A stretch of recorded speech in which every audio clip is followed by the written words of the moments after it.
I'd like to call to order the City of Southfield regular meeting of the Planning Commission for August the 24th, 2022. Please stand for the Pledge of Allegiance. I pledge allegiance to the flag of the United States of America and to the republic for which it stands, one nation, under God, indivisible, with liberty and justice for all.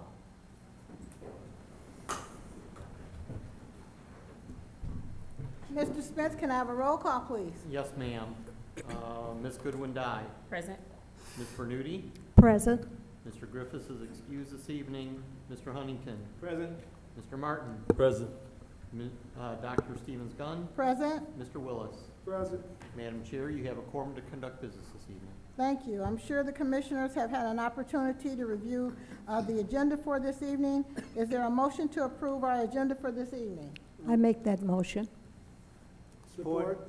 It's been moved by Commissioner Bernuti and second by Commissioner Willis that we accept the agenda for this evening. All in favor? Aye. Opposed? Motion carries. Mr. Spence, is there any announcements and communications for today? No, I have none at this time, Madam Chair. Okay. Moving right along, we're going to open the public hearing for PZR ODD 22-0004. Mr. Yeah, Spence. if I may, Madam Chair, I'll first kind of go through a review of the project. We'll ask the petitioner to step forward to explain the project as well, and then you can move into your public hearing portion.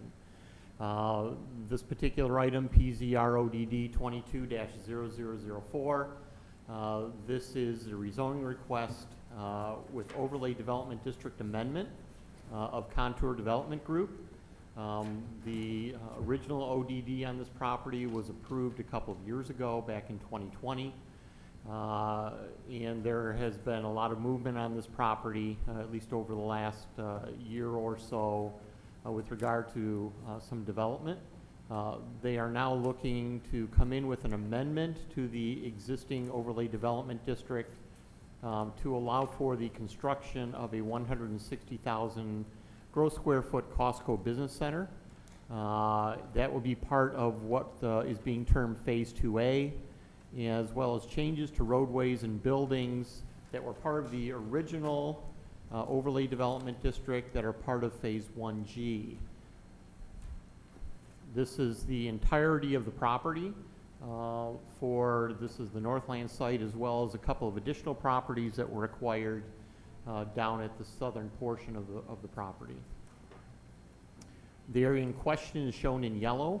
Again, this is the area that was termed Phase 2 as part of the original overlay development district and is what is before the commission this evening. It's the existing zoning with the current Northland overlay development district.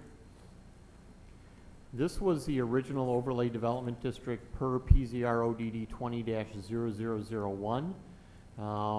You can see the layout of the proposal with buildings along Greenfield Road. That's at the bottom of the slide, as well as the use of what was the Hudson's building, the Macy's building, for a large retail type center. The portion in question, again, is kind of on the left side of the slide, a large green space area right there that is part of the Phase 2 development. This slide kind of gives you indication of the ODD, the differences between the two plans. There are some amendments that were made to a couple of the existing buildings that were part of the original ODD in Phase 1G. This further explains the differences between the two with regard to the number of units and parking and such. This is the overall proposed ODD plan showing the proposed 160,000 square foot building along with its parking, a new road alignment which is south of the building itself. Site plan, floor plan for the proposal, landscape plan for the proposal as well, showing significant landscaping around the entirety of the property. It would also include a minimum required 8-foot shared use path that will go around the property, at least on the major roadway side. Concept elevations, the renderings. And with that, as I noted, the petitioner is here this evening. We would invite them to come up to explain their project further, as well as the differences between the two plans, the original ODD and then what is being proposed this evening. Good evening, Madam Chairman and members of the Planning Commission. Thank you for having me. My name is Bruce Kopetek. I am Chief Architect with Contour Companies, 40950 Woodward Avenue in Bloomfield Hills.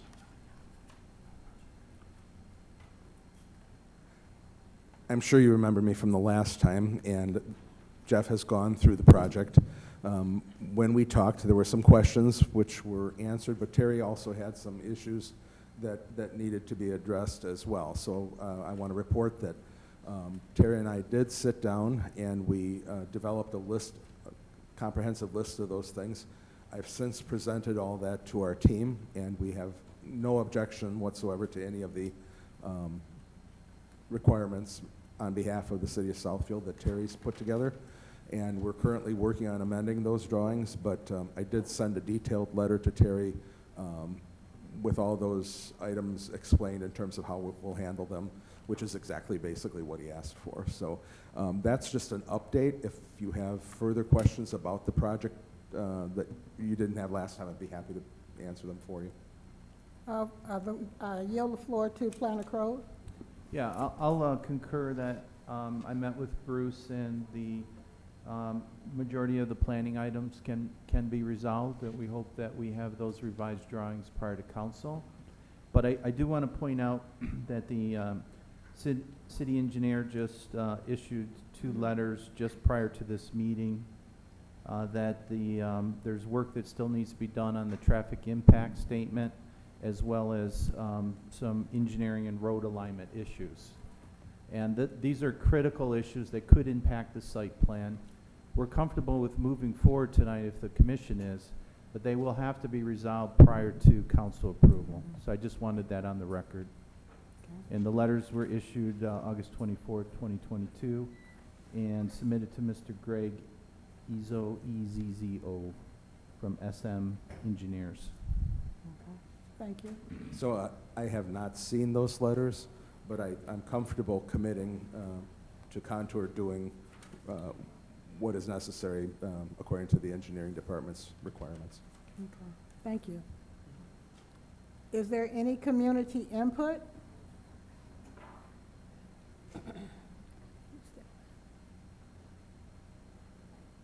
Please share your name and your address, and you have 3 minutes. Good evening, Commissioners. My name is Al Asavis. I'm the Executive Director of the DDA. Typically, I'm here after the DDA has had an opportunity to make a recommendation on the project, but because of the timing and whatnot, you are actually going ahead of us. We have a special meeting being held this Friday, of which both Bruce and other representatives from Contour will be presenting to the DDA board. I am very assured that the board will unanimously approve this recommendation going forward to the City Council. We look forward to it. If you've not had the opportunity to go out and drive by what is being done there, they have done a great job. I can't speak more about it. They presently have steel going up for the apartments along Greenfield. It's been a very complex project, as you might imagine, but having a nameplate company as Costco, B2B, being the first in the state of Michigan, I might add. So that's a great thing. They do have others throughout the United States. And so Costco was interested in the property very early on, but a series of events prevented that from happening, and we're just happy that Contour was able to rekindle that relationship and bring it forward. So we look forward to it, and as I said, the DDA will be issuing a favorable recommendation. Thank Thank you. you. Commissioner Huntington. You want to close the If, public if, meeting? yeah, Oh. thank you, sir. Okay. At this time, I'll close the public hearing for PZR ODD 22-0004. Commissioner Huntington. Okay, thank you.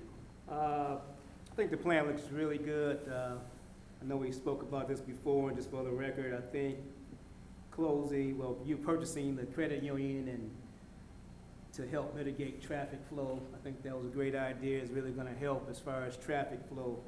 I like the landscaping. I think it's gonna be a really nice looking unit. Building, I didn't realize this was the first business store for the state of Michigan, so that's a great thing also for the city of Southfield. I think overall the rezoning request is good for the city, and I'm looking forward to hopefully this thing goes through. Thank you. Thank you. Commissioner Willis. Thank you. I think it's appropriate. I think it's in a great location.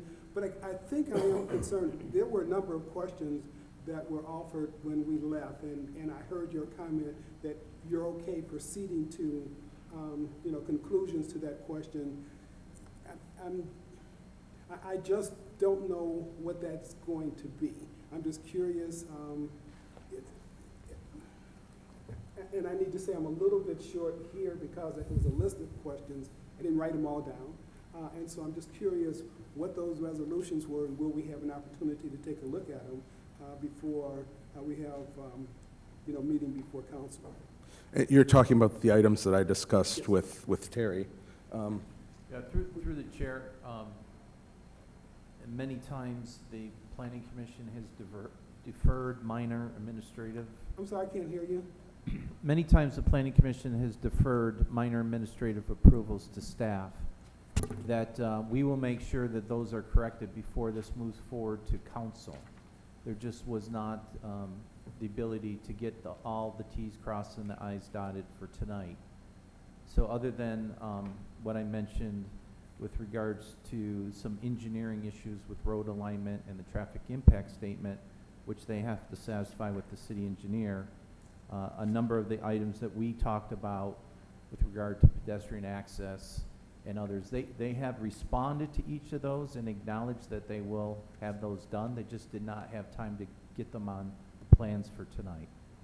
So with your deliberation, after your deliberation, if you wanted to move this forward with our recommended conditions, Mr. Spence and myself will make sure that these items are all complete before council acts on them. Okay, thank you. Commissioner Martin. I do understand what you're saying, Terry, but then I guess I'm trying to find out if any questions regarding Boulevard L are included in the questions. It seems like there's a wall between the landscaping and Boulevard L coming off of. I think it might be worth for Bruce to go through the letter. We can do them one by one. Well, it's just, No, they're, these are legitimate questions, and we don't want to skip over these. Yes.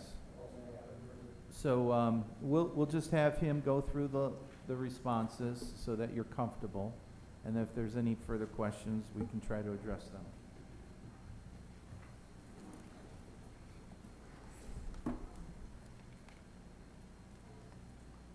So I discussed last week, and it's shown on the plan that we were, from the previous ODD, we had a very convoluted roadway that paralleled Northwestern Highway. And at this point, because of the Costco, and we needed a certain footprint to fit that store in the parking on, we straightened that road and realigned it. And as Commissioner Huntington said, that he can see that it's a much better traffic flow there. So that was one of the initial things that we discussed and took care of. And we've agreed to revise all the drawings to meet these conditions that are they're in this letter. So we were asked to indicate the route that trucks would take on the plan to get behind the Costco store and go to the loading dock. So that's in the process. We'll include that. We will verify graphically on there that the turning radii for all the driveways into the site will be corrected, and we can prove and show that those turning radii are adequate for the needs of the Costco building and within Southfield's engineering requirements, which I just got the letter now, and will likewise handle those things in the same manner so that the head of the engineering division is happy with Can I stop with the you there, results. sir? Sure, My question was a lot simpler than that. sure. It just involved on the diagram, if you can go back, oh, there it is. All right, where you have the Boulevard L coming in and the landscaping information, you have a landscaping going along the area Yes. and then a space in there. All I'm trying to find out, is that a wall or entranceway on Boulevard L on both ends of the landscaping? That's all. There is a sidewalk there, and the wall is not continuous. It's made of brick and then of some decorative picketed ironwork. So it's And not a walk-in entranceway or a driveway? Not Boulevard in the L. middle, but at the ends, there is a way to get onto the site there. We anticipated part of these items is that there was a bus drop-off on Northwestern Highway there, and Terry asked that we provide a pedestrian walkway into the site from that location. So we have determined a location which is actually shown in my letter, and that will be accommodated so that somebody stopping at that bus stop or really even anywhere off of Northland Drive can walk into the site rather safely on a sidewalk and get to the front entrance of the building. That answered my question. Okay, very good. Thank you very much. Yeah, That- very good. I- You didn't want to go through a whole half an hour full. I'd still like you to do that. Right. But- Yeah, and I Right. appreciate that, but I spent an hour and a half with Bruce going through these, and I think it's appropriate to take a few minutes Okay. just for him to address each of the issues, so Mhm. you're aware of what Mhm. issues we brought up. Mhm. So the next item on that list, actually, before you spoke, Commissioner, was that sidewalk that I just discussed. We wanted to, Terry asked to show that the sidewalks along the Northland Drive and Northwestern Service Drive are a minimum of 8 feet wide. And I believe that that's already in process, and those sidewalks will be shown as 10 feet wide. The hours of the Costco Business Center are going to be indicated on the plan, and those are essentially from 7 in the morning till 6 in the evening. And those are the opening hours for the public, so the store will be closed in the evenings and not open on Sundays. And regarding the compliance with the Southfield public art requirement, contour companies will negotiate with the Art Commission and determine an appropriate location, and based on the actual construction costs, the amount of money that will be invested in art or donated to the Art Commission at this point. We verified the location of all bus stops on Northland Drive and Northwestern Service Drive. Our new plans will show the location of bicycle racks, benches, and trash receptacles around the property. We have, the original ODD called for some townhouses along the upper and lower boulevard that separate the Costco property from the sloping portion of the site that was a sloping parking lot. And we determined that there were 16 townhouses would be lost from the original ODD plan. But that's not to say that they could be replaced somewhere else, because that's all essentially in the future.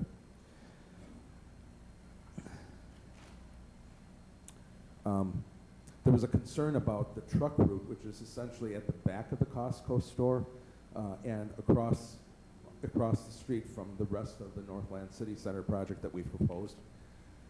We discussed that there was a very deep, I believe a 30-foot green area there, and we will install a 3 to 4 foot high berm along with a very heavy landscaping that are both evergreens and deciduous trees, so that it even serves as a buffer during the winter as well. And that will be shown on our grading plans for the berm and the landscape plan for the trees. We have provided a traffic study at the engineering department's request Now, I see in this letter that there are some comments on it, so we'll revise that accordingly and get them the information they need. There was a question about physically handicapped access ramps where the PH spaces are shown in front of the Costco, but the engineer has directed me to a detail on the drawings that shows that that is completely flush, so that a wheelchair can, wheelchair-bound individual can get to their space without encountering curbs. And we'll also connect that to the new sidewalk that's coming from the bus stop as well, so that that also will be an accessible route. So if someone exits the bus in a wheelchair, they can also get to the entrance of the store without troubles. One of the questions that Terry asked was, it was just a question, would we provide electric vehicle charging sites on the Costco property? And Costco does not provide electric vehicle charging on any of its properties throughout the country, so they have no plans to do so here. That's subject to change in the future, but they can't make a commitment to it at this point. And we have committed to revising all the drawings before the next meeting, which is a city council meeting on Tuesday, I believe, the 6th. So that's essentially the gist. Would you agree, Terry, the gist of the discussion? Okay.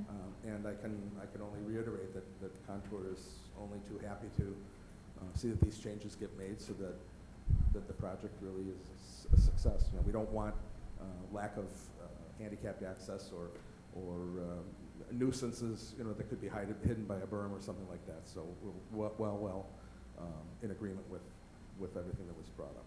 Okay, Commissioner Goodwin, I have a couple follow-ups. Again, based on my understanding, what the engineers are requiring is more of a 90-degree intersection on the north side of Costco. Yes. And so that was one issue that they keep calling out. So we want the plans to align with that. We'll be able to show that. The other thing they brought up this morning to me is, I believe your plans still show an upper road and a lower road.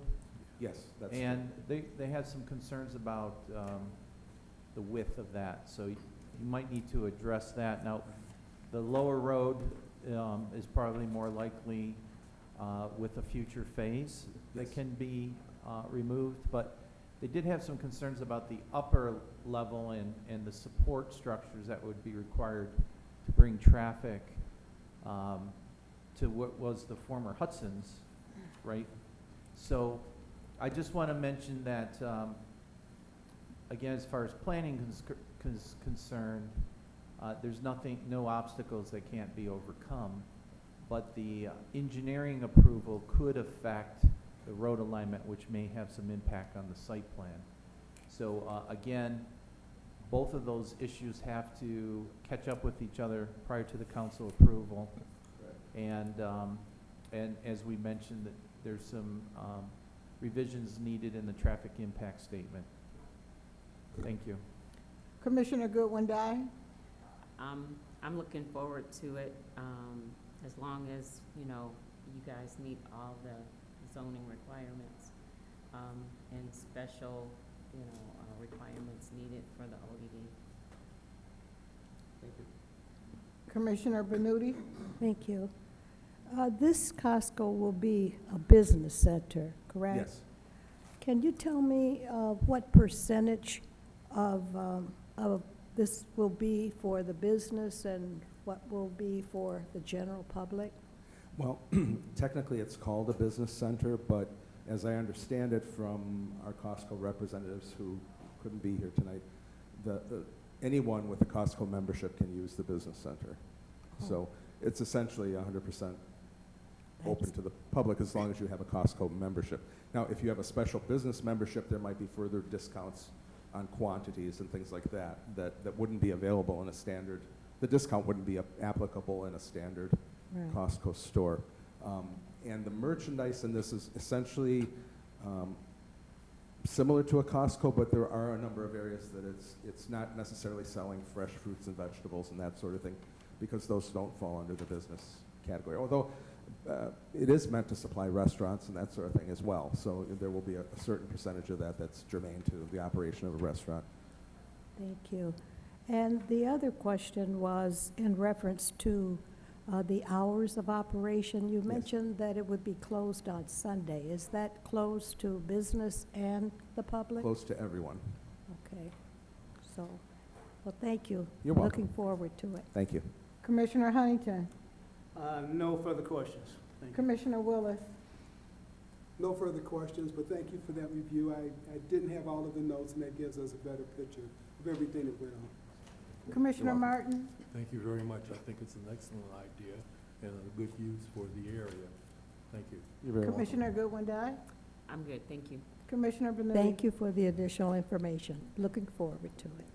I happened to visit the site on yesterday, and I was pleased is an understatement of how I felt about all the activity that is going on across the entire site. I think that the mere fact that Costco is willing to invest in our community is wonderful. We're looking forward to having them be members of our community. I hope that we're trusting that the Planning Commission will follow through with all of the things that the Planning Department will follow through to make sure all the Ts are dotted, all the Is are crossed prior to it going to City Council. We have no doubt that they will do that, and we're expecting them to. We hope that you'll make time to work with them in order to resolve all the issues so that it will be an expedient process so that we can move forward. Thank you very much. Mr. Spence, is there a recommendation? Yes, there is, Madam Chair. Let me get to that. With regard to PZR ODD 22-0004, the Planning Department does recommend favorable consideration to amend the existing ODD agreement for the Northland Sub-Area Redevelopment Plan Overlay Development District and amend the existing ODD agreement for the Northland Sub-Area Redevelopment Plan Overlay Development District to allow a master development plan and mixed-use development and allow for the construction of a 160,000 gross square foot Costco Business Center in Phase 2A and changes to previously approved roadways and buildings adjacent to the Costco site to be part of Phase 1G for the following reasons. Proposal will be consistent with the surrounding zoning classifications and is in accordance with the Southfield Comprehensive Master Plan that indicates Downtown Development Authority area, sub-area for this parcel, and is consistent with the Northland Design Standards and Guidelines. Proposal utilizing the Northland Sub-Area Redevelopment Plan ODD, Overlay Development District provisions with underlying RS regional shopping will allow the petitioner to market the properties for redevelopment with mixed-use land uses compatible with the abutting existing developments and will allow for the development flexibility in accordance with the amended ODD development agreement. Proposed rezoning will not have adverse effects upon any of the adjoining zonings or land uses. Petitioners to work with the Planning Department to finalize the amended Northland Overlay Development District Development Agreement. Petitioners also to coordinate road alignment with the Southfield City Engineer and is to submit a revised traffic impact study. Thank you. Is there a motion to Madam accept the Chair. proposal, to accept the proposed recommendation? Your Chair, I move for favorable recommendation of PZR ODD 22-0004. Support. It has been moved by Commissioner Willis and second by Commissioner Huntington that we accept a favorable consideration, a recommendation from the Planning Department for PZRODD 22-0004. All in favor? Aye. Opposed? The motion carries. Thank you. Thank you very much, and thank you for having us. Mr. Spence, can you give us some background on PZTA 22-0003? Yes, thank you, Madam Chair. This next item is the zoning text amendment, PZTA 22-0003. This is to amend Article 4, Section 5.22-3B, uses permitted in ODD, principal permitted uses. The proposal is to allow for electric vehicle research, testing, repair, and maintenance facilities in the Southfield Technology Corridor District, better known as Telegraph Road, as a principal permitted use. So I do show the table on this particular slide. So again, we would be adding electric vehicle research, testing, repair, and maintenance facilities as a permitted use within the ODD, and then specifically to the Southfield Tech Corridor.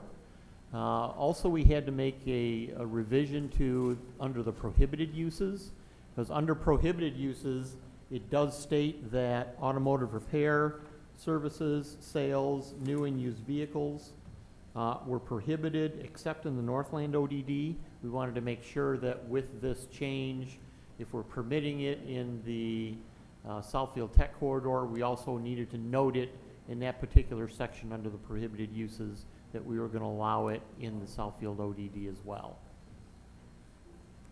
With that, staff doesn't have any other comments on it, so you're free to open up the public hearing to see if the public has any comment. I'd like to open the public hearing for PZTA 22-0003. If there's any public comment, input,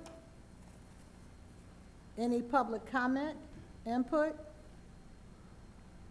any public comment, input?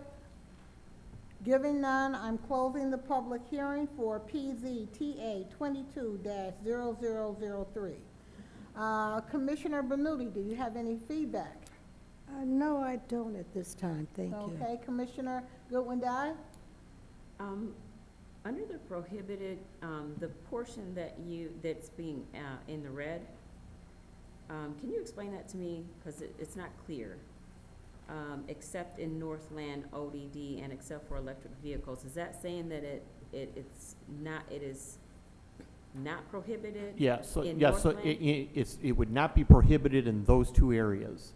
So again, keep in mind that there was a section of prohibited. There's more than just the Northland ODD. There is the Southfield Tech Center. There's the Northwestern Highway Overlay Development District. So we have multiple districts within the city in which we would then prohibit this particular, the auto repair facility, except in the Northland ODD, which we would allow it, and then except in the area that we're discussing this evening, which is the Southfield Tech Corridor. So while it would be prohibited on the others, it would be allowed in these other two. Okay. Okay. Okay. Commissioner Martin? Am I correct in understanding that this talks about electric vehicle repair, maintenance, and that, but it does not include gas vehicles? I don't see. It's specific to electric vehicles, correct? The one option, but for the table, I don't see automotive in there. I'm sorry, say that again, sir? You're talking about the one item, and I'm just asking, is automotive included in the rest of the table? I don't see automotive repair, maintenance, and that stuff in the table, but I do see the EV. If I could, remember these are uses that we want to encourage in our overlay development districts. And at the time when we first crafted this, auto body shops and certain auto sales were not eligible for these extra provisions. Since the council designated part of South Telegraph as an innovation technology corridor, and EVs, electric vehicles, have a testing research component and are a new business that fits in with that research technology corridor.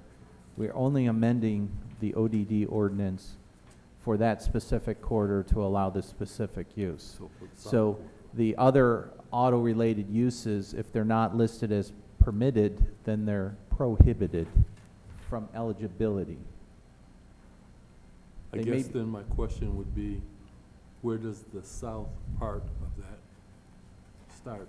9 mile, 10 mile? It's from 8 to 10 mile roughly. 8 to 10, okay, thank you. Right. So where Lear Corp is, that's part of that technology corridor. Again, automobile body shops may be permitted in certain underlying zoning districts. They're just not eligible to utilize the overlay development district. Flexible guidelines. My question, I have a problem with that, because next door to where they are talking about putting this facility is the Ford Body Shop, which does automotive repair. Right, so those are existing non-conforming Non-conform- uses. All right, okay. We just, all right. again, we don't want to expand or encourage new So it's uses. new, okay. And again, they just wouldn't be eligible to take advantage of the overlay development district. They can continue to operate as long as they don't expand or enlarge. Thank you. Commissioner Willis? No, I don't have any questions. Commissioner Huntington? I think it's good we're kind of preparing for the future. You know, EVs are on the way, coming fast. I think this project fits in well with the Southfield Technology Corridor. Yep. Do any commissioners have any additional comments? No. I think it's an excellent modification or amendment to this particular zoning ordinance, and I support it and I encourage it. So at this point, I'd like to call for the recommendation. Yes, thank you, Madam Chair. With regard to PZTA 22-0003, the Planning Department does recommend favorable recommendation of the draft dated August 4th, 2022. For the following reasons: the proposed text amendment will amend Title V, Zoning and Planning, Chapter 45, Zoning of the Code of the City of Southfield, excuse me, by amending Section 5.22-3, Overlay Development District, ODD Table 1, Permitted Table of Uses of the zoning ordinance to allow for electric vehicle research, testing, repair, and maintenance facilities as a permitted use in the Southfield Technology Corridor District, and amending Section 5.22-3B2, Prohibited Uses, allowing EV research, testing, repair, and maintenance facilities as a permitted use in the Southfield Technology Corridor District, along with any other amendments that may be necessary as needed for the above and for the City of Southfield.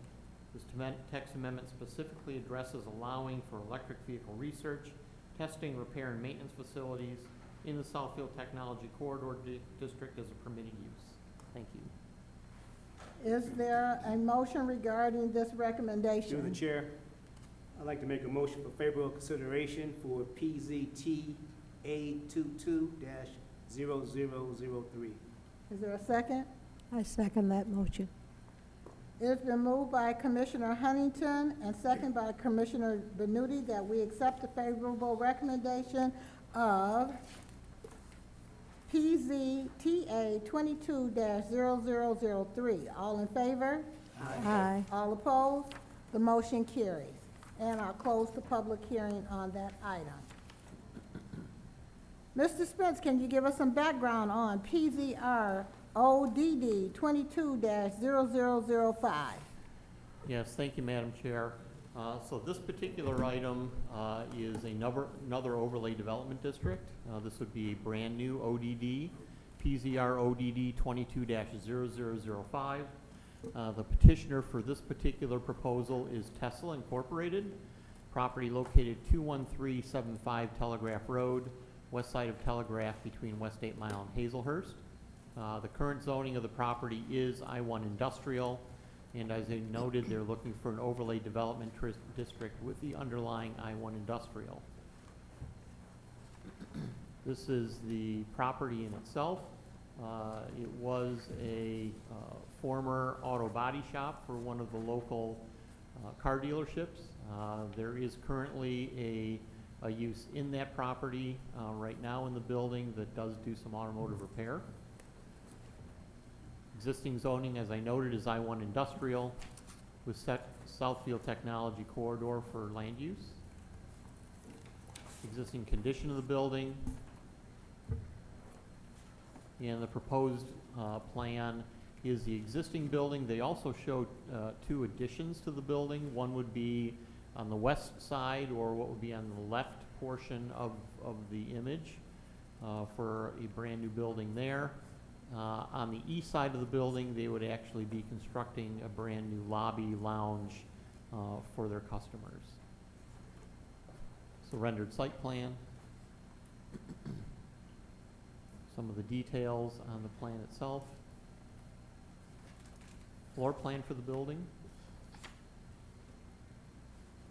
Some interior images of an existing body shop. These are the new elevations that were provided to us this week. It does include an upgrade to that lounge area that I noted on the east side of the building. The petitioner is proposing a metal paneled building, just kind of give it a little more interest, as well as there's color additions with the signage and also a canopy. And this is the rendering. You're looking southwest at the building. Other details including the potential for the sign on Telegraph Road, as well as they do propose some EV stations. And with that, we'll give the petitioner the opportunity to come forward, explain his project and any changes that have been made since our last meeting. Good evening, Council Good Board. evening. My name is Kayvon Raffi. I'm with Tesla, address 901 Page, Fremont, California. I'm here representing the ODD application for a new Tesla center off of 21375 Telegraph Road.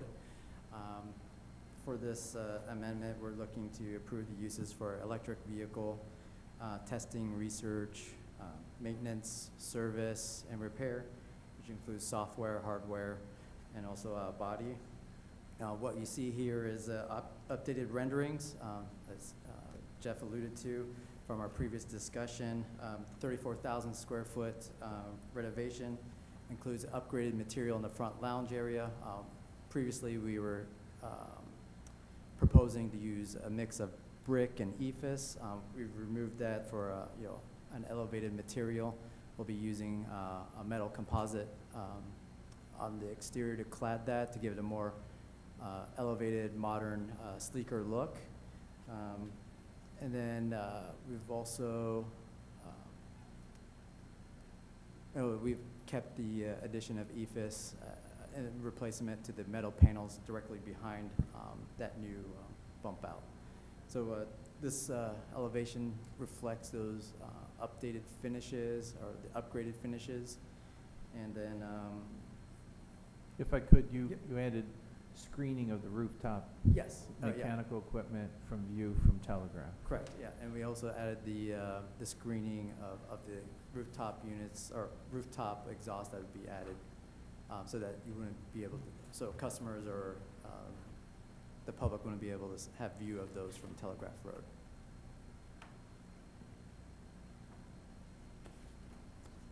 That's really the only updates on the exterior from last discussion.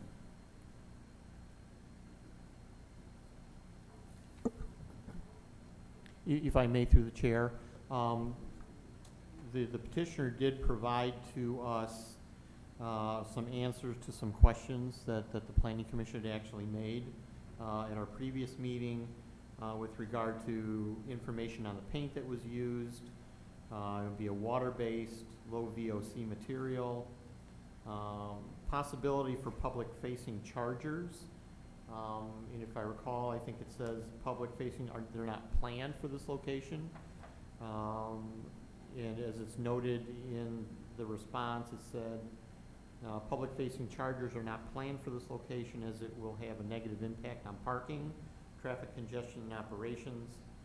Furthermore, the existing electrical service would not support the extra electrical load for additional chargers.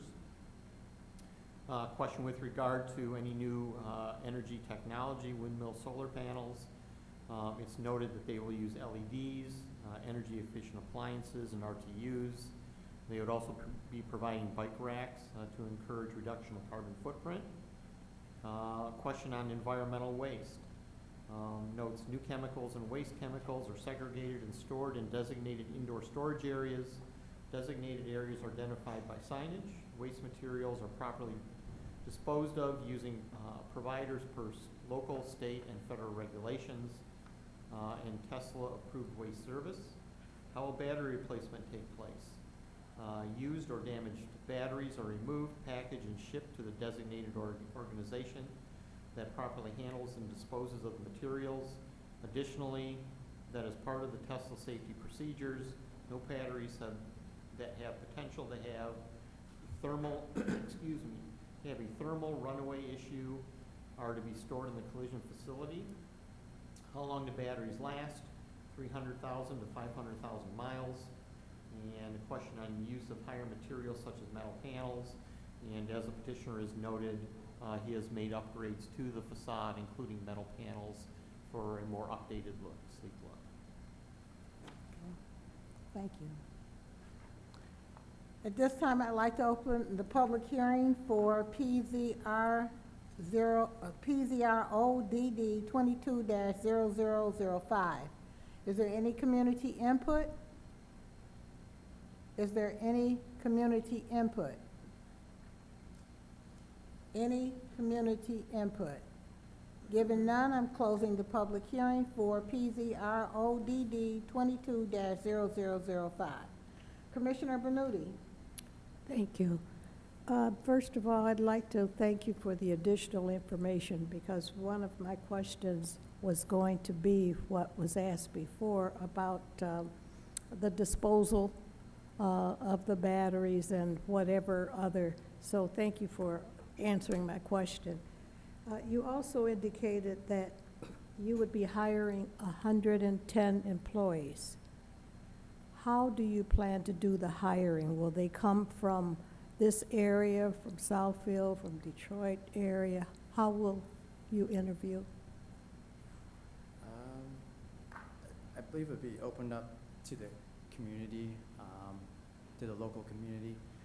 As far as the strategy for acquiring talent, or how that would be, how it would take place, I'll have to follow up and present and follow up and provide you that information.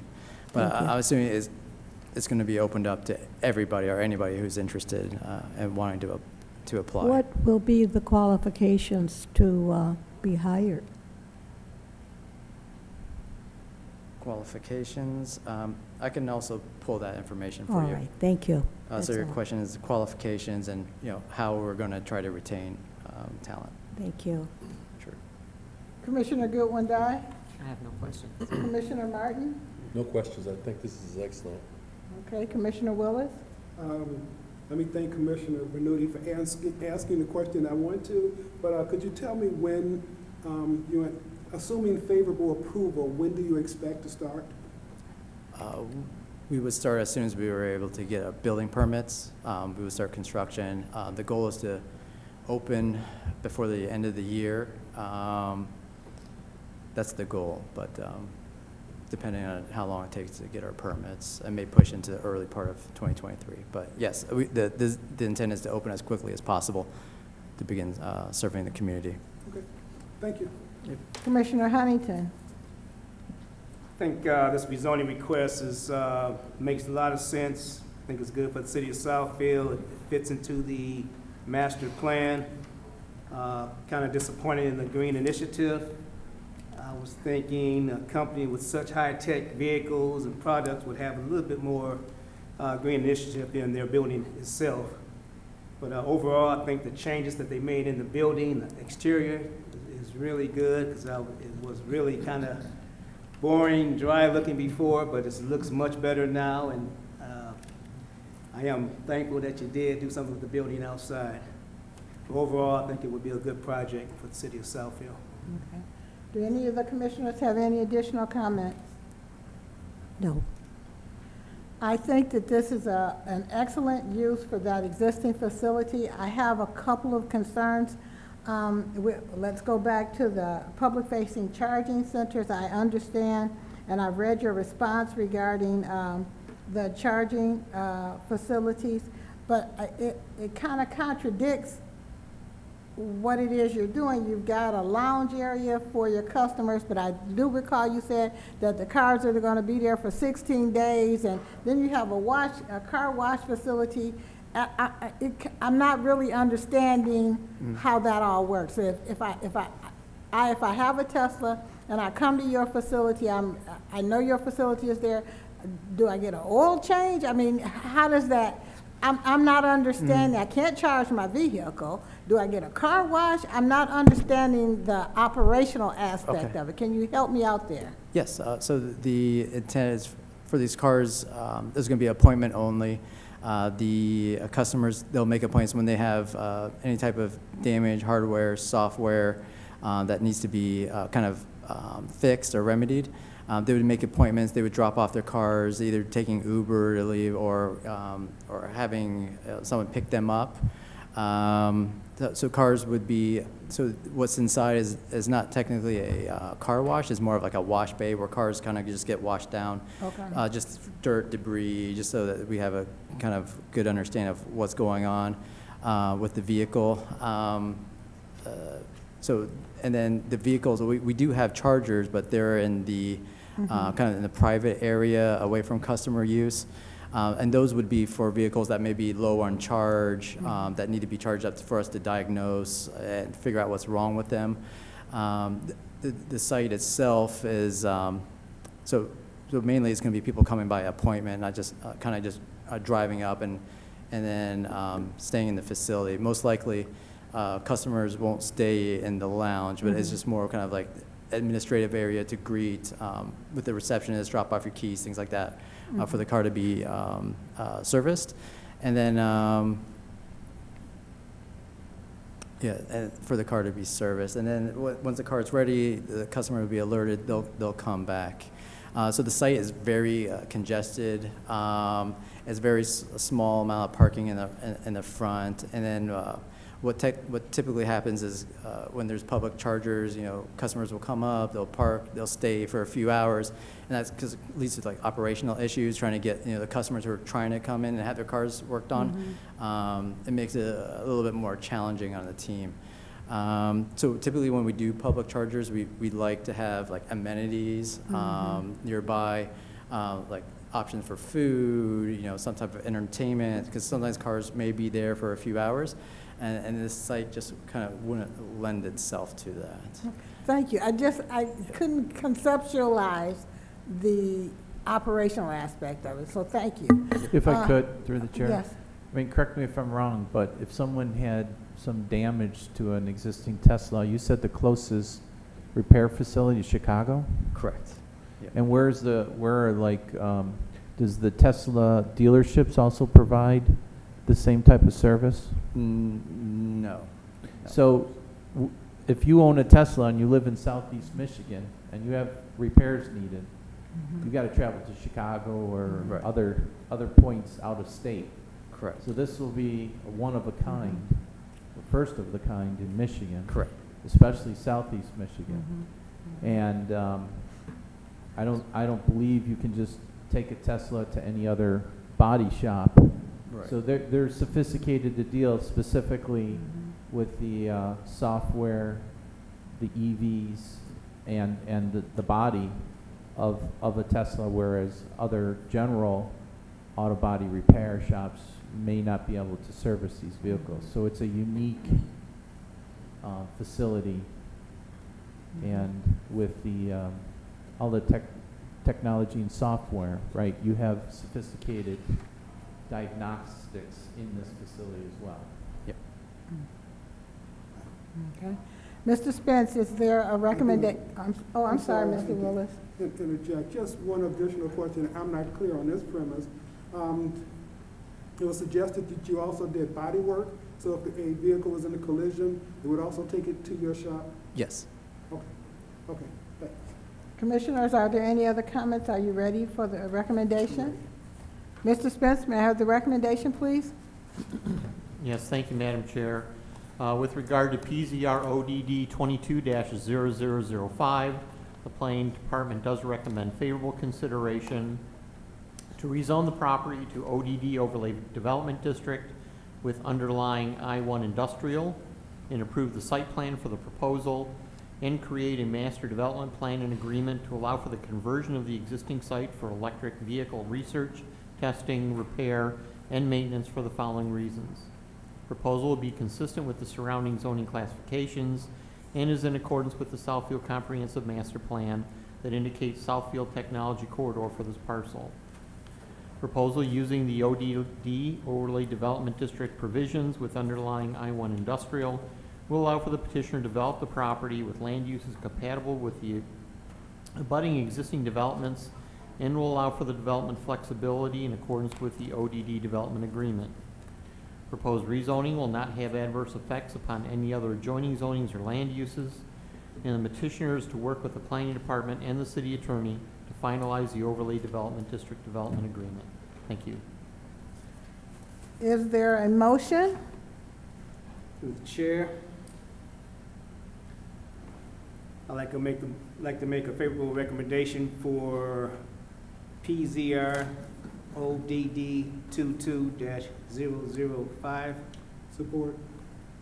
It's been moved by Commissioner Huntington and second by Commissioner Willis that we accept the favorable recommendation of PZR ODD 22-0005. All in favor? Aye. Opposed?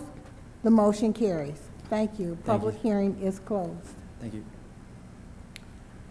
Okay, Mr. Spence, can you give us some background on PSLU 22-0003? Yes, thank you, Madam Chair. This particular item, PSLU 22-0003, petitioner is Casa di Monte Cristo, a property located at 28815 Northwestern Highway. The proposal was to allow for a smoking lounge on the property.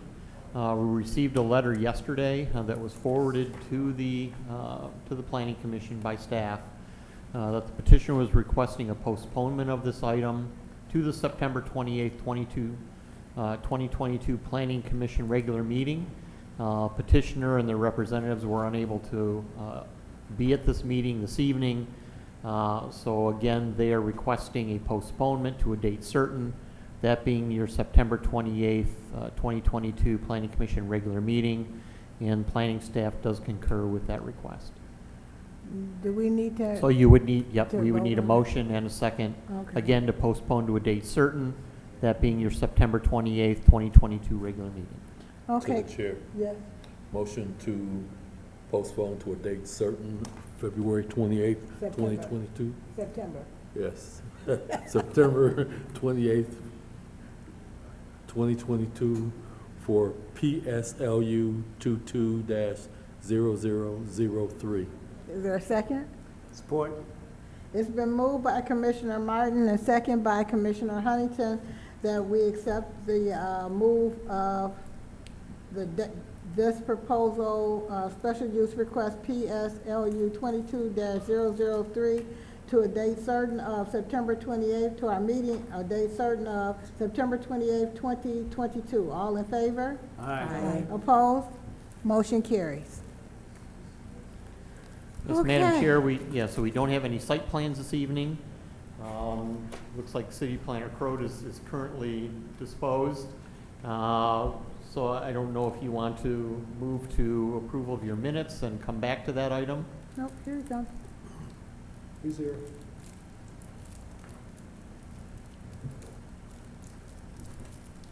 Mhm. Yep. Sorry, I have some follow-up questions.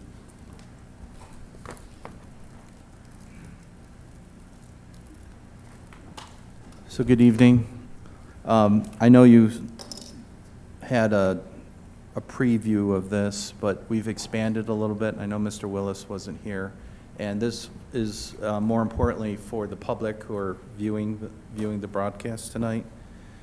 But as I stated, we've been working on updating the 5-year comprehensive master plan for the last 2 years and have had to deal with COVID and other issues.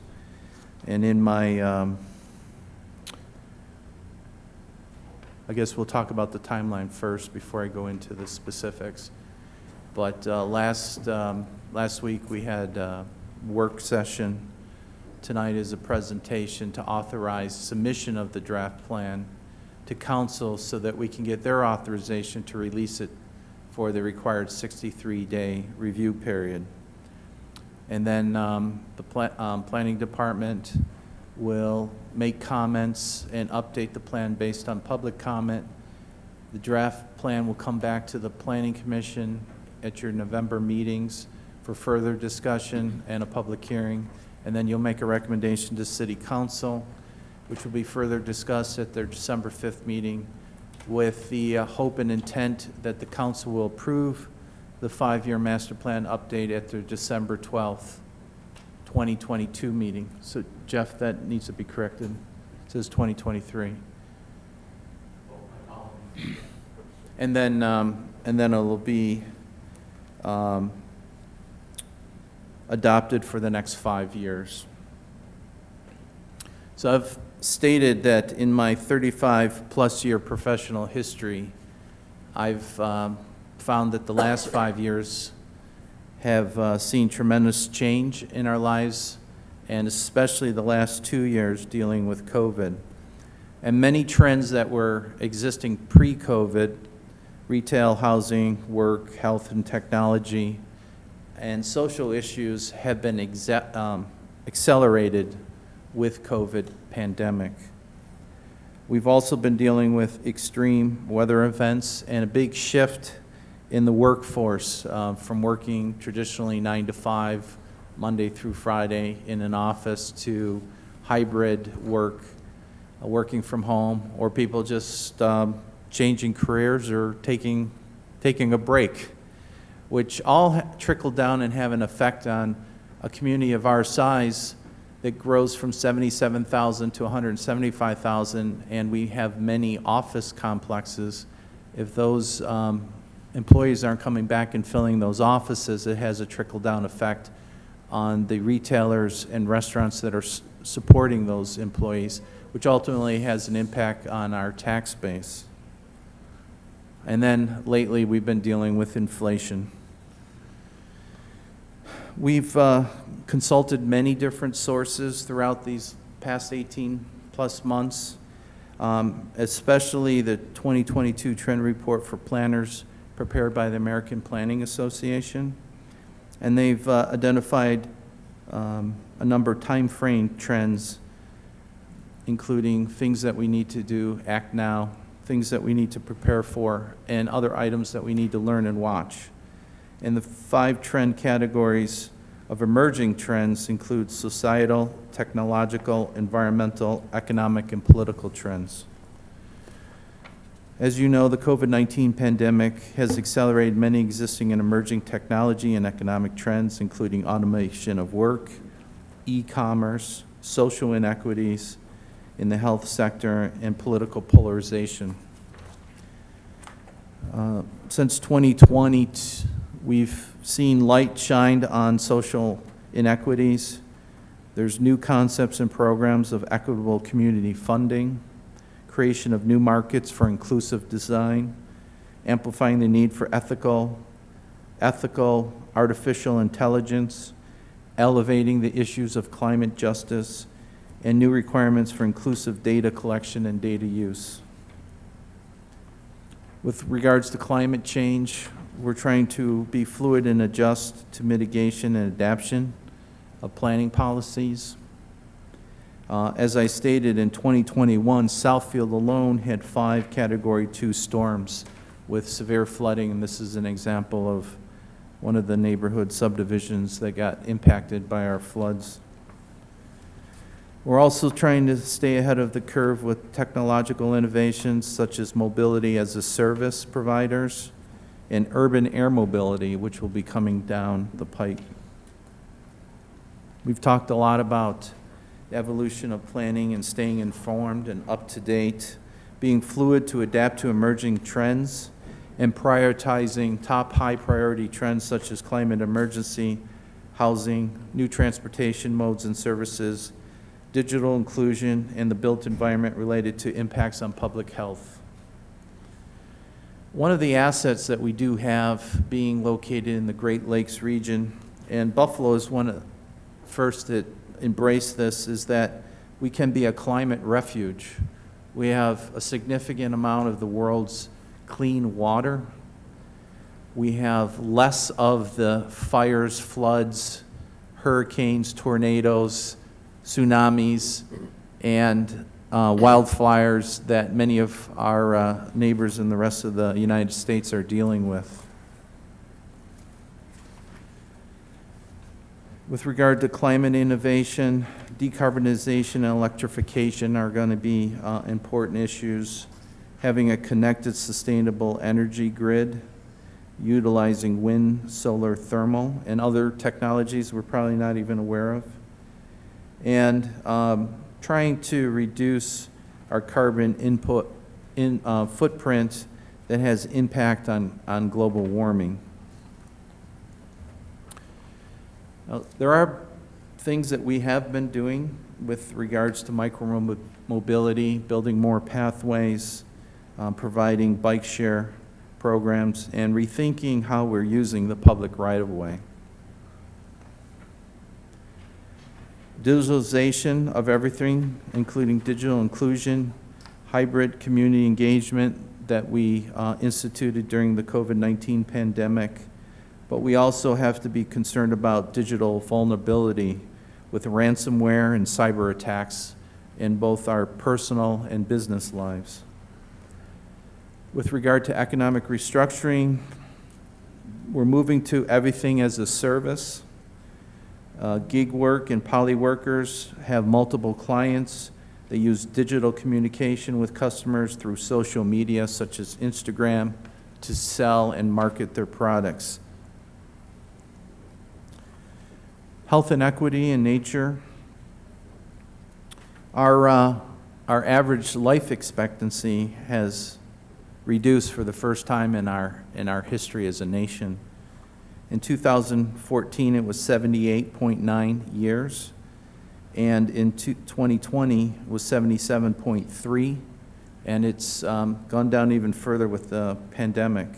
We're also dealing with worsening mental health issues and pandemic cave syndrome, which is an anxiety of socialization after being locked up for 2 years in your home. We're starting to see a lot of housing affordability, availability, and accessibility issues with mortgage rates, with zoning reform, with NIMBYism and YIMBYism, where people are looking for higher density middle housing. And to that point, that's why we created the mixed-use corridor district. And this country is as polarized as we've seen probably in 150 years, which is leading to many other challenges at the federal, state, and local level. As a whole, the United States is aging, and specifically in Southfield, we have an aging older adult population, which is going to continue to increase, and we need to be prepared to provide services for our older adults.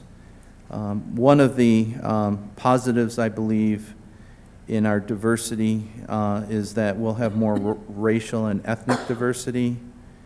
There's more youth that are calling for social change and acknowledging and righting historical planning wrongs.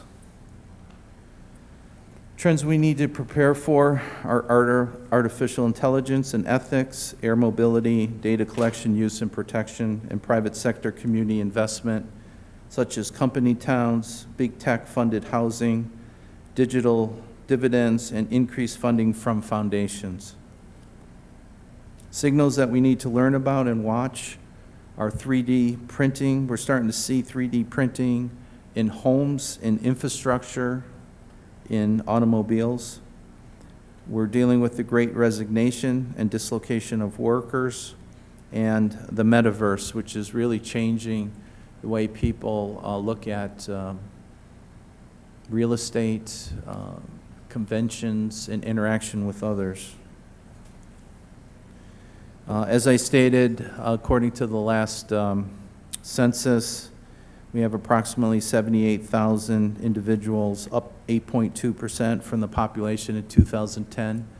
I think a lot of that increase can be attributed to the mayor and others who got out the word about registering for the census and making sure that all people were counted. And SEMCOG forecasts that the population will continue to increase to about 84,000 by 2045. However, our household size is forecast to increase slightly, but it's much lower than what it was many decades ago, which has an impact on our school and other services. So in Southfield, according to the latest demographics, 19.9% of older adults live in Southfield, which is higher than the state and national average. Older adults across the nation, 65 and plus, will double by the year 2060. And again, I think we need to start planning and preparing to provide services and infrastructure for our older adults. With regard to education, 92% of Southfield adults are 25 years old or older, have a high school diploma. 55% of Southfield residents have a college degree.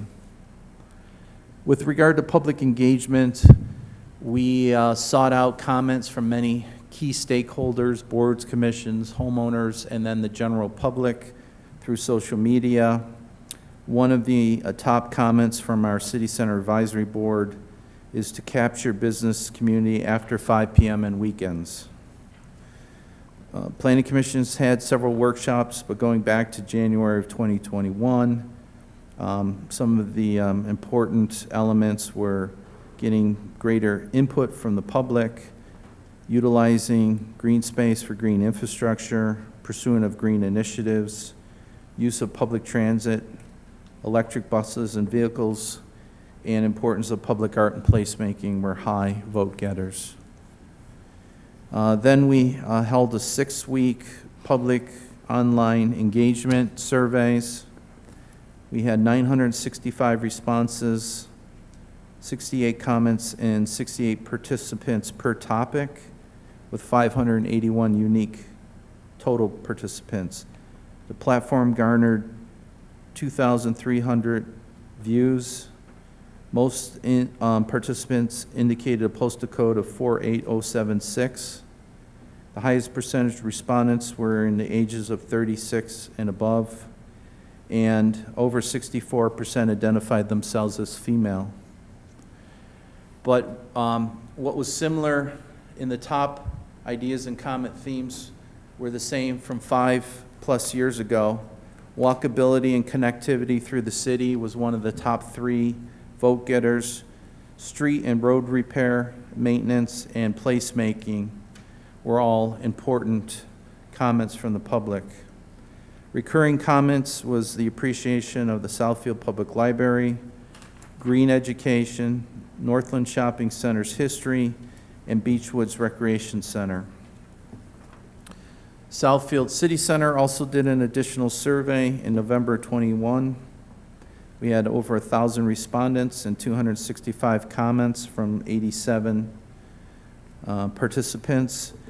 Key with that is the Southfield Public Library, City Hall, LTU walking paths, and public art are top items.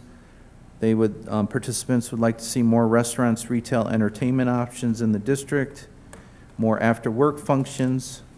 2/3 of respondents are unsure if corporate tenants are invested enough in the city center's efforts, and an overwhelming 77% of respondents indicated it is important or very important to engage young professionals or professionals with young families beyond the work week. Additional comments, over 1/3 of respondents walk or bike around the city center weekly. Additional safe and well-lit connected pathways and bike paths were requested. About 1/3 of respondents anticipate working fully remotely, with about 1/4 working in the office full-time. And we're hearing anywhere from 25 to 30% reduction in office space rentals because businesses are adjusting to the work-life balance. And that, again, has a trickle-down effect on property maintenance, on reinvestment, taxes, and those support services like restaurants and retail. Concurrently, the city adopted their 2022 Parks and Recreation Master Plan in January of this year. Some of the key topics included plan and implement improvements to enhance utilization of undeveloped and underdeveloped parks, and to provide unique opportunities and diverse experiences. To create and maintain accessibility at all parks and facilities in Southfield. To market and promote Southfield's parks and facilities to attract visitors of all ages. And to encourage methods and practices that will improve residents' overall quality of life. With questions regarding expansion of residential offerings in single-family zones, over 60% of respondents indicated that they would be open to new and innovative forms of housing. 44% of respondents are in support of duplexes and tiny homes in their neighborhoods. And an overwhelming number were in support of accessory dwelling units and encouraging adaptive reuse of underutilized buildings. Again, walkability, street and road repair, and placemaking were top responses. Now, we have been proactive with the Planning Commission and City Council on zoning innovations and trends since 2016. We've expanded the ODD eligible areas. We've adopted Northland City Center design guidelines and ODD. We've created 2 residential unit development districts from former schools, John Grace and McKinley. We've recently adopted the mixed-use corridor district. There's an emphasis now on developing 9-mile corridor as a linear greenway, and other zoning amendments including short-term rentals, ADUs, elimination of single-family exclusive zoning, tiny homes, missing middle housing will be all topics for further discussion. With regard to retail change, 20% reduction in total U.S. retail real estate inventory by 2025 as predicted by CBRE. Customers value inclusivity and sustainability. We're still dealing with supply chain and transportation challenges, and drones and autonomous robots will become more common for the last mile delivery. With regard to industrial businesses, self-storage is red hot. You've seen a number of those recently. The industrial sector is booming, especially fulfillment centers and last mile deliveries, and logistics are prime. Moving into sustainability, as a precursor to the adoption of the master plan, we're starting to begin our process of developing a sustainability and climate action plan. We've had some preliminary meetings. We've joined ICLEI, which is an advisory group for communities on adopting sustainability goals and objectives. The current team is led by the city administrator, and then Eric Shannon and Suzanne Hanna, who you met last week, Brandy, who is our stormwater manager, and myself are the key team members, but we're going to be expanding our advisory group. We met with Rossock manager today, and we will continue to seek out those who are expert or who are invested in our community with regards to sustainability. As I stated, Council and the city recently joined the International Council for Local Environment Initiatives, or ICLEI, which is an international non-governmental organization I believe was established through the United Nations in helping communities develop a comprehensive sustainability and climate action plan. We are part of a cohort of sessions that began in March of 22 that will conclude in November. It gives us the steps and the outline of how to go about adopting the plan. In the meantime, we are continuing to provide public education. We have handouts and placards that we provided to you last week. And it's always important when you're dealing with global issues is to break it down to the local level. What are the simple things that we can do to have a huge impact? Reducing, reusing, and recycling. Consider energy efficient electronics and appliances. Compost to reduce landfill waste. Conserve water by using rain barrels to water your garden and low flow fixtures inside your home. and shop with reusable grocery bags are a few of many things that we can do in our daily lives. We have some examples of green infrastructure and low-impact design that we've done recently in the city. We have a number of categories and themes that we'll be working on, and we're starting to develop some category icons. Now, one of the things that I've been emphasizing, again, about simple things that we can do. Almost half of all vehicle trips in the United States urban cities are 3 miles or less. 20% of those trips are less than a mile. Average American can walk a mile in 20 minutes. And if we, for every gallon of gas that we reduce by walking or biking, we're reducing anywhere from 20 to 22 pounds of carbon dioxide. You start multiplying that for every individual over the course of a year, and we can have a huge impact on reducing greenhouse gas emissions. Walking 1.5 miles would generate less than a quarter of the greenhouse gas that would be emitted if the person drove the same distance. So again, if one day a week we rode our bike to work, if it's practical and safe, that's a 20% reduction in the amount of fuel that we're using, and you can use that as a force multiplier and make a huge impact. We're also looking at urban heat island effect, creating parks and green rooftop gardens and green spaces, promoting green infrastructure and stormwater management techniques, and minimizing the use of dark surfaces will all help reduce urban heat island effect. With regard to health equity and access, 31% of COVID cases and 40% of deaths were among African Americans. And as you know, the city of Detroit and Southfield got hit hard because of these racial disparities with regards to health. Our populations were more vulnerable to the disease, and persons of color are more likely to be injured or killed in pedestrian crash or auto accidents.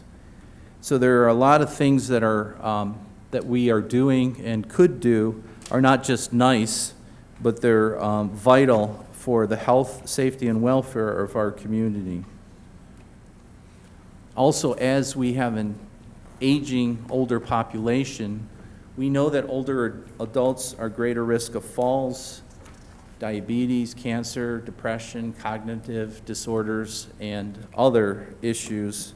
And those simple things, by providing safe, accessible pathways, providing healthy living options, providing access to health care, good food, education, can all help reduce those risks. We've talked a little bit about how the last couple years in particular has changed the evolution of the employee. More people are working at home or from home, so we might need to revisit our home occupation uses and other issues with regards to planning and zoning. Some of the weaknesses and threats is, again, as I stated, the pandemic impacts on Southfield residents, which has a trickle-down effect on office buildings and retail, social inequities, remote work and office space vacancies, and the impacts of the Great Resignation. We have lack of age-in-place housing and support programs. We have an aging infrastructure. We have a changing workforce. We have a lack of vacant developable land. And we still have a very auto-dominated land use and infrastructure. Recruiting and retention of employees are more difficult. We have an increased percentage of older adults, as I mentioned. We have increased awareness in population with mental illness, and we have shrinking household size and school population. This is a summary of some of the vision statements that are outlined in our draft master plan, which I won't go into detail, but these were all based on the workshop that we held earlier this year. These are overreaching goals that we have coming up in the next 5 years. So the good news is that we do have a committed and dedicated boards and commission members. We have progressive elected officials. We have innovative zoning regulations and planning documents. We have a diverse population and workforce. Our older adults are assets. We have Lawrence Technological University and many other public institutions of learning. We are a redevelopment-ready community, certified. Our central location is a strength, and we have a strong business and professional community. So again, we're in the final stages of this marathon that we've been running. We still have a few mileposts to reach, but our goal is to try to get the plan adopted by the end of the year. And with that, we're asking you to recommend moving this forward to City Council for the required approval to release the draft plan for the 63-day public review period. And then it will come back with revisions to the Planning Commission in November for further study, public hearing, recommendation, and then forward to Council. With that, I'd be happy to answer any questions that the Planning Commission may have at this time. And I do want to thank all of those who have submitted comments thus far to make sure that the plan is stronger, better, and more readable. Commissioner Huntington? No other comments. I think it's a good plan, well thought out. You can tell a lot of time was put into it. Overall, I think it's a good plan. I'm satisfied with it. Commissioner Willis? I missed the last meeting and always have a question, so please forgive me. One of the things that you are suggesting over and over is that we have affordable housing. We look at a variety of styles of housing, but all of it leads to increased density. And I don't know if I've seen the word density in the plan. We'll have more people on 12 Mile and 11 Mile and 8 Mile, and how do we deal with that kind of increased population becomes one question.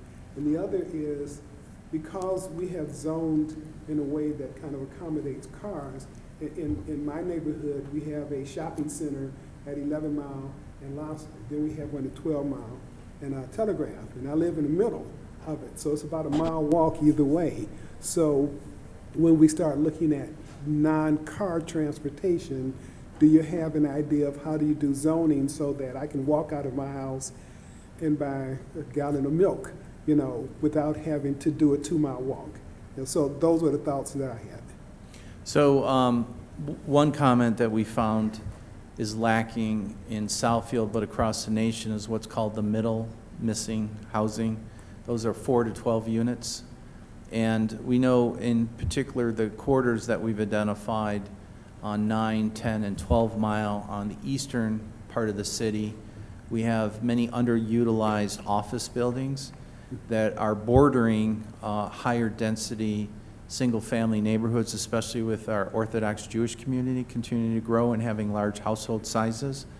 So we feel that that is an area as a starting point that could absorb higher density housing that offers a different product that also encourages walkability to neighborhood services, religious institutions, and so forth. I'm not concerned about our population expanding to this point where we can't handle it, because we have an aging population and we need to resupply with younger families and younger children to move into our community, to buy those single-family homes, and to be involved in the community as our older population continues to age. Not everything will be done through zoning alone. One of the things I talked about was revisiting the public realm, and what you've seen happen in the Southfield City Center, where we have a higher density population of both office and residential population and individuals, is prioritizing where we invest money on our non-motorized pathway and support services like the bike share program.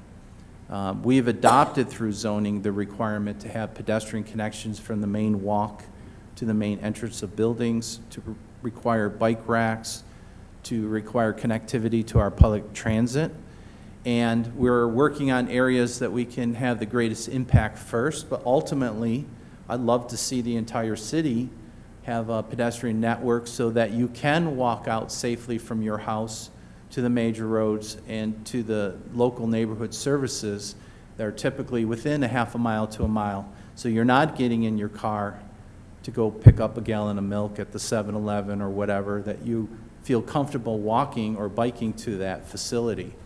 And by expanding public transit routes but through the use of bicycles, typically individuals will walk a quarter mile on either side of a route, but if you provide bike facilities both on the public transit and to the public transit routes, you can expand a half a mile or a mile on either side of that route. And building in respite stations, shade, other areas that will support pedestrians. You might get winded walking that 1 mile, but if you knew that every eighth of a mile there was a bench or a trash receptacle and you could sit under a tree or you can get into a shelter, or it's comfortable, safe, well lit, you're more likely to walk that pathway than if you're walking along the side of a busy highway with no protection or separation between vehicles and yourself. So there's a lot of different things that we can do to continue to encourage and promote walkability without, no one's saying give up the automobile. Have the automobile for major trips or commutes. But if most of us in our daily lives, after hours or on weekends, are making these short trips and we can walk, we're going to have a healthier lifestyle. We're going to be healthier as a community. And as I've said, when you're out walking, you have a better opportunity to engage your fellow resident and to commune with them and to talk to them than you would if you're driving by 45 miles an hour. Thanks. Commissioner Martin? I like the plan. It's good, it's got a lot of information, but just trying to implement all the things that we go through, that's difficult. I think it's a good plan, and I think it's something good, and hopefully we get enough community input in reviewing it to make it beneficial to everyone. What you will find is the plan itself was so big, we just got you the content of the main part. And then there's probably several hundred pages of appendices, which has the full public survey information. It has a John Grace plan, but it also has a table from the last master plan with 365 items that we said we're going to do, and I think we've completed 363 of the 365. So we rose the bar high for ourselves, but we've been able to make progress or complete almost all those things that we set out to do during the last master plan. So I do believe that, yes, the task is big, but I'm not going to be the one that says we're going to be 100% sustainable and carbon neutral in 5 years. That's not realistic. But if we can make a 5, 10, 15, 20% reduction through simple things, and a lot of it's about education, then we can have a big impact on our quality of life. Will there be anything, you mentioned the 360 odd things and how many have been completed. Is there anything where we're going to put out that information of what was there and what was completed? It's in the appendices Okay. that you'll be getting as part of the larger plan. And that's a part that Ms. Mullally is working on now, but that'll be part of the final adopted plan. Were you or Jeff able to open my files? We did, she did get your Excel spreadsheet, and she made all those corrections that you submitted, so thank you. She's fast. And you know, one of the things that she said to me is that if there's a word "the" and the T's missing, and it says "he," the spell check won't find that because it's still spelled correctly. Yeah. But thank you for taking the time to do that. And she assured me today that all those changes were updated yesterday. It's a big item. big document. Thank you, that's. Commissioner Goodwin-Dye? I don't have anything. Commissioner Bernuti? I am just in awe of all of this. And I just really appreciate being here to learn more about my city. I'm just in awe, and I just so appreciate everything that's being done. Thank So you. we met today with manager at the local ROSOC, and we were talking about just general metrics, and he's going to provide the details, but he said that we have about 40% compliance of single-family households in recycling here in the city, which we can do a better job than that. Our neighbors in Farmington are close to 85% compliance. Wow. And they're the benchmark that we should be reaching towards. But one of the things he said is that with 50% of all of our residential units multifamily, we have almost zero compliance with the multifamily units in recycling. And if we could just do a 10, 20%, 30% increase in half of our population, we can have a huge impact.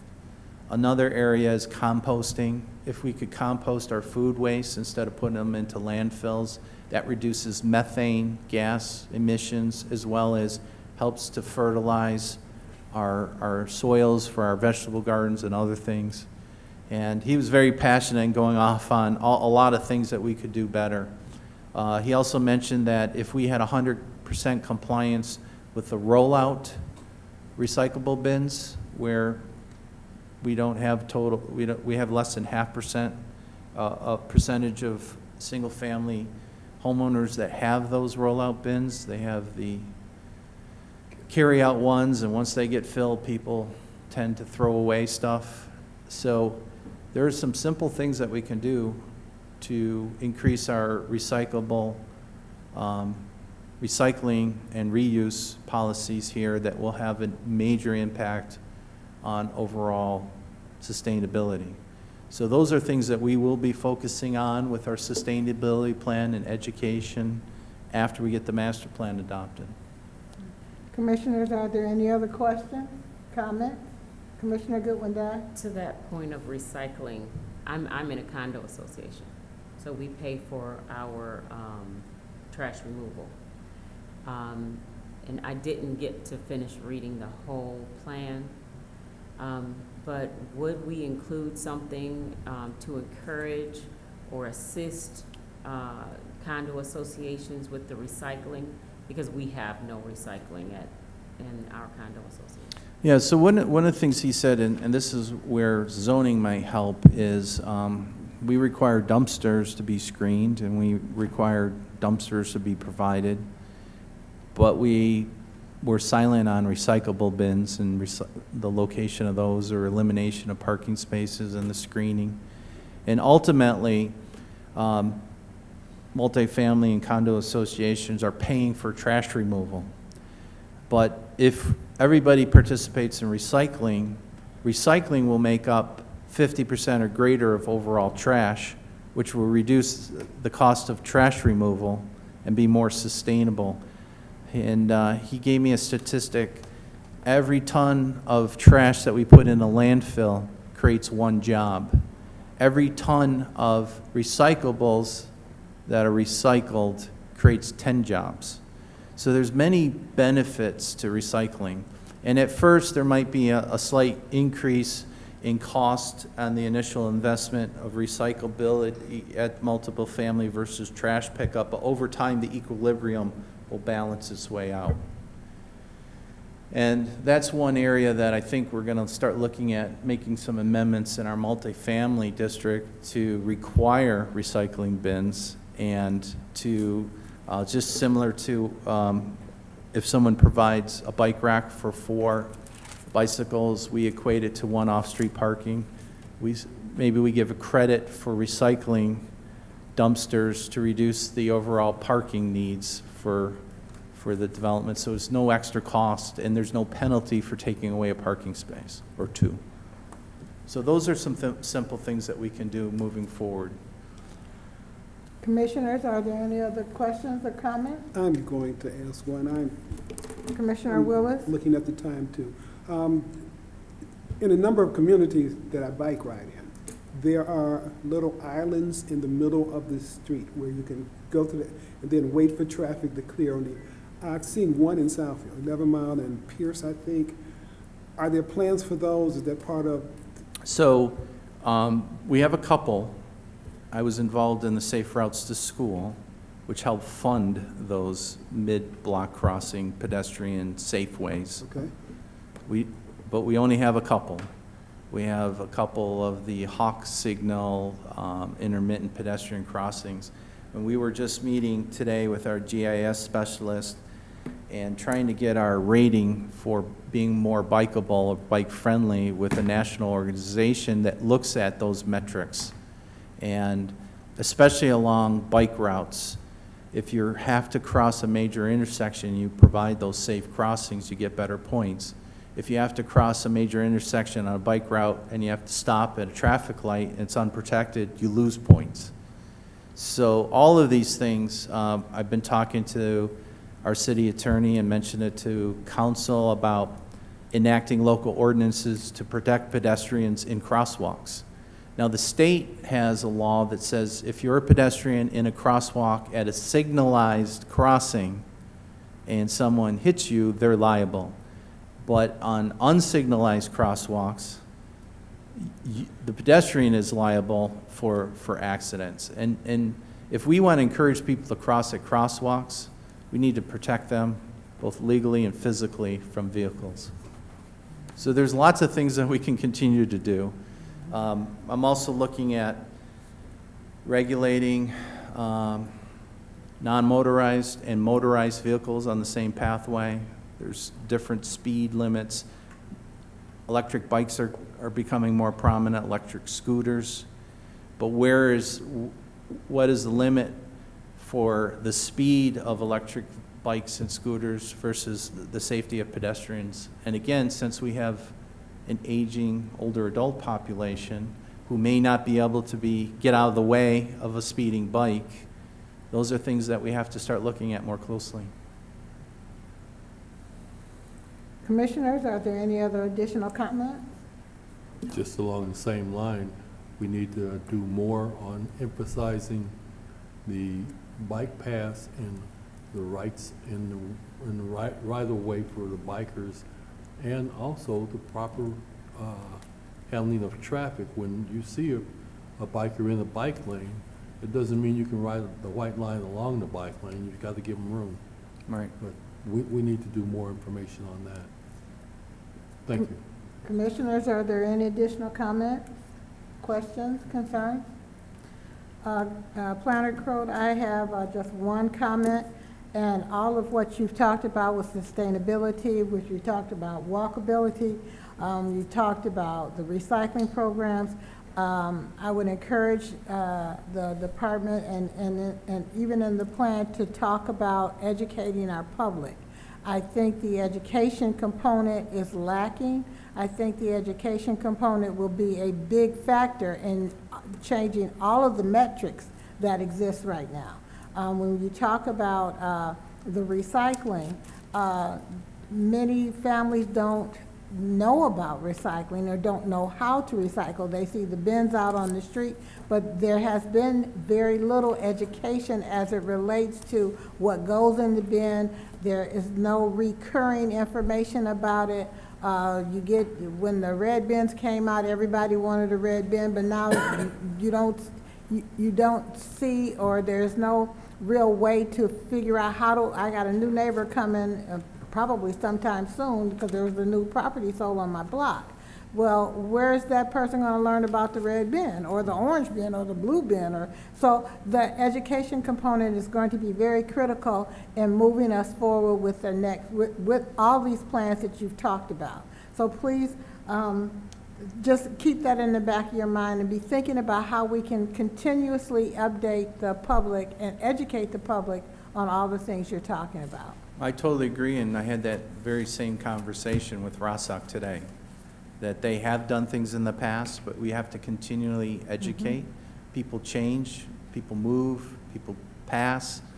Homeowners groups and associations, their leadership changes. So someone may have the information 5 years ago, it's not translating back to the new elected officials or boards and commissions. And we've made a commitment to continue to educate through our sustainability plan, to work with cable, to go into the homeowners groups and to use platforms like this to continue to talk about it. And if you read the fine print under the sustainability chapter, you'll find that we talk about education, providing brochures and literature for the public. And then my final comment is, I did attempt to read the entire plan. It is massive.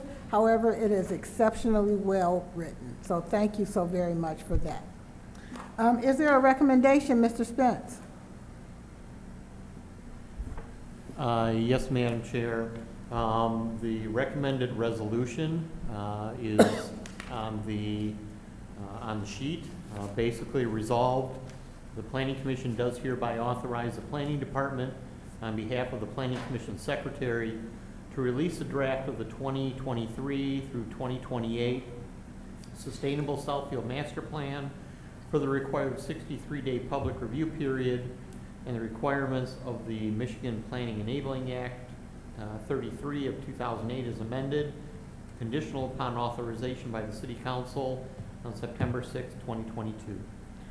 Commissioners, is there a motion regarding the recommended resolution? To the chair, I recommend approval of the recommendation for the sustained Southfield 2.0 comprehensive master plan. Support. It's been moved by Commissioner Martin and second by Commissioner Willis that we accept the recommended resolution of the 2023 through 2028 Sustainable Southfield Master Plan. All in favor? Aye. Opposed? The motion carries. Mr. Spence, we have minutes for approval tonight. Let me caught up here. First, you do have your public comment portion.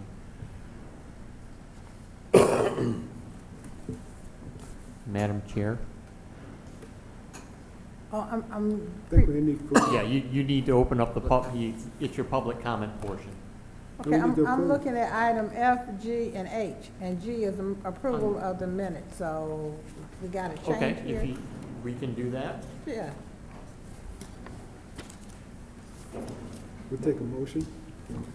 To the chair, motion to approve the July 13th, 2022 study meeting minutes and to approve the July 27th regular meeting minutes of the Planning Commission.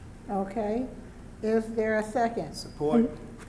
It's been moved by Commissioner Martin and second by Commissioner Huntington that we accept, the minutes, the approval of the minutes for the study meeting on July 13, 2022, and the regular meeting on July 27, 2022. All in favor? Aye. Opposed? Motion carries. I'd like to open up for public comment. Public comment.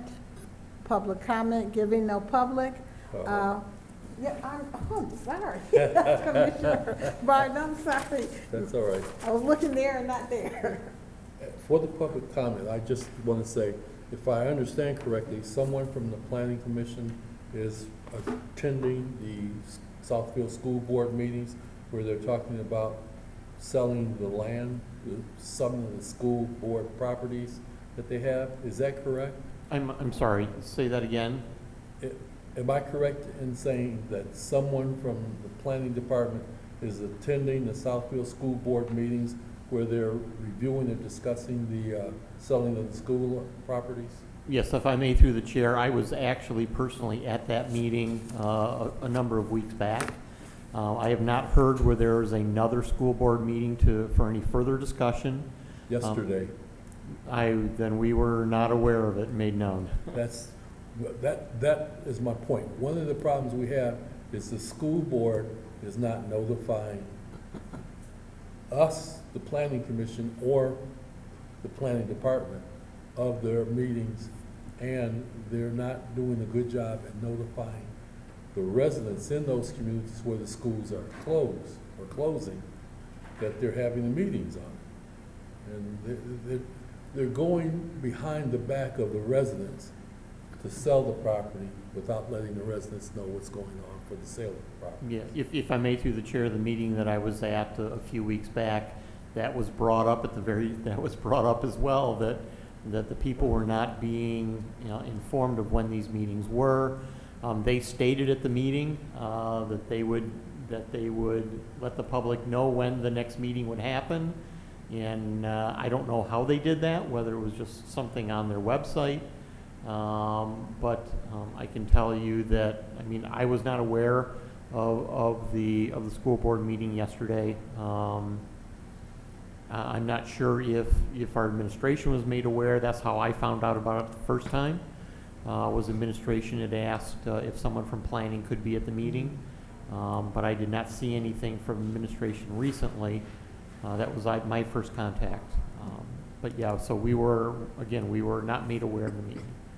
Also, they're having presentations. I didn't make the meeting either, so I don't know if they did a slide presentation or what for those people that were presenting sales topics, or sales pitches. So is that something that the planning commission can obtain from the school board?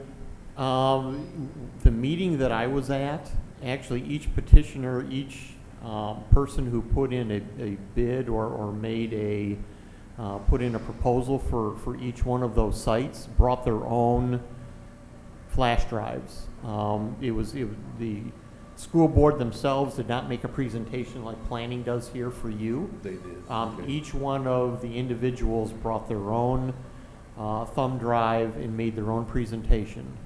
The school board just listened to the presentations, but they did not provide a presentation themselves. Thank you. I'm just going to have to see if we can get a little bit more communications going on with the school board about the problems. The issue, I believe it's an issue that the residents should be aware of. Thank you. I think Commissioner Bernuti has a I question. have a Commissioner based Bernuti? on, what Commissioner Martin just said, and, how in the past have the individual residents been notified? Because, our Southfield is getting older, and you mentioned that maybe it's because of, or rather that they would be notified website. There are a lot of seniors. They have no clue as to what a website is or how to use it or these or anything. So how can we get to those seniors as well as others that need to be notified but can't do it this way? I know Planner in the Crowe? past it was mail. Planner Crowe? Well, again, I'll remind you that the school board members are elected. They're an independent body, and they have their own rules and procedures. And in the past, we had a good working relationship where the superintendent would reach out to the planning department and other officials and invite us to participate in their workshops, retreats, and make presentations. Unfortunately, under this current administration, we have not been afforded that opportunity. You as residents of this community should attend the board meetings and make your, concerns known. I can tell you that I have reached out several times to the school superintendent and administration regarding the master plan, sent them the previous draft, asked them many a times to give us the information. We'd be glad to insert it in our plan. And after umpteenth time of silence and no responses, we just went on their website and provided a streamlined version of what we could get from public information. They unfortunately were not cooperative or were not responsive to our requests to include them in our plan. So unfortunately, I don't have any better way of contacting them than you do but you can make an impact if you attend their board meetings and directly make your concerns known. And of course, always when they're up for election, that's the time when you Yeah. can speak the loudest. Mr. Spence, is there anything under miscellaneous? The only item that I have for you is your next meeting. We'll be looking at scheduling that for September 14th.